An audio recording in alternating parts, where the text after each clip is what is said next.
আল্লাহ সুবহানাহু ওয়া তাআলা তাকে যে সম্পদ দিয়েছেন, এই সম্পদ যখন তারা ব্যয় করবে, সেই ব্যয় তারা যখন করবে তখন কোনো কৃপণতা করবে না।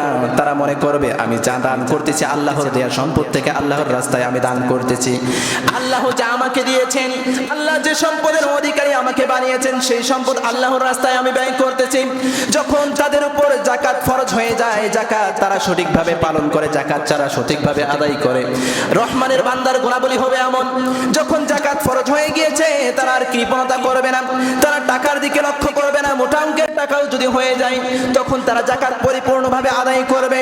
সম্মানিত হাজিরিন, কিন্তু আজ আমরা যখন যাকাতের হিসাব গণনা করি, যাকাত যখন বেশি হয়, যাকাত যখন আমার মোটা অঙ্কে চলে আসে 10,000, 20,000, 5,000, 7,000 যখন যাকাত হয়ে যায় তখন আমরা কৃপণতা করি, তখন আমরা সঠিকভাবে যাকাত দিতে চাই না। ফসল কেটে যখন বাসায় নিয়ে আসি সেই সময় আমরা ওসরে কখনো কৃপণতা করব না। সম্মানিত হাজিরিন, এই ফরজটি আমাদের বাংলাদেশ থেকে তুলে উঠেই গিয়েছে বলা যায়।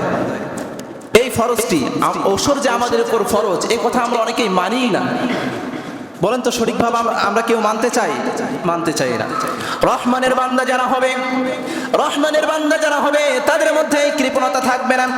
আমার যে সম্পদ আল্লাহ সুবহানাহু ওয়া তাআলা দিয়েছেন, যে ফসল আল্লাহ সুবহানাহু ওয়া তাআলা দিয়েছেন, এই ফসল যখন কর্তন করে বাসার মধ্যে নিয়ে আসবো, বাসার মধ্যে আনার পর যখন যে পরিমাণ আমার উপর ওসর ফরজ হয়েছে সে পরিমাণ ওসর সঙ্গে সঙ্গে আদায় করে নেব। এটা হচ্ছে রহমানের বান্দার গুণাবলী। আর রহমানের বান্দার গুণাবলী এমন হবে না তারা জমির মধ্যে ফসল আনার পর সুন্দর করে বিক্রি করে তারা টাকা জমিয়ে রাখলো কিন্তু ওসর আদায় করলো না। এটা রহমানের বান্দার কখনো গুণাবলী হতে পারে না। সম্মানিত হাজিরিন, আল্লাহ সুবহানাহু ওয়া তাআলা বলেন, ওয়াকুলু ওয়াশরাবু ওয়া লা তুসরিফু ইন্নাহু লা ইউহিব্বুল মুসরিফিন।